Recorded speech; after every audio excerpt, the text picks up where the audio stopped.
we tend to look at markets as being fixed, and they're not. They're somewhat fluid.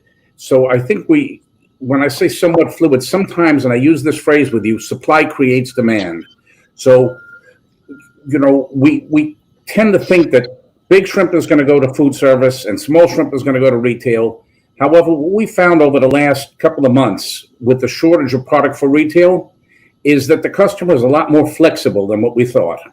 In fact, to some extent, where we've had retailers that we're not able to get them easy peel or P&D shrimp into them for certain periods, they've begun to accept and actually sell some IQF headless shrimp, which now opens up suppliers, for example, Ecuador, don't have the ability to do the real deep value adding. So we may have created, or COVID may have created a new market or an expanded market, because as Jim alluded to, you looked at shrimp as something that a lot of people ate when it was Valentine's Day and Mother's Day, but because of the pricing and because of the shortage of other proteins and just the general panic, a lot more people have bought shrimp, learned to cook shrimp, and I think that's going to continue now. Shrimp is going to become more of a regular item to be cooked in the home. That's on the positive side.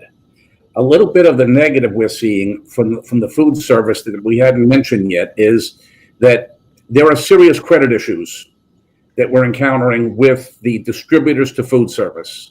The insurance companies have dramatically cut back on the amount of credit that we can give or that are insured for some of the food service operators. And it's mostly because they're concerned about whether they can get paid by restaurants.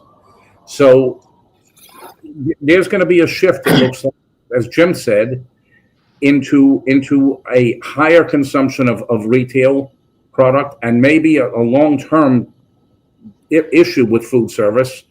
And that might just be the new paradigm or the new normal. And in the long run, it doesn't hurt our industry for the retail consumer to begin to see shrimp as a standard item like chicken or hamburgers or so forth. So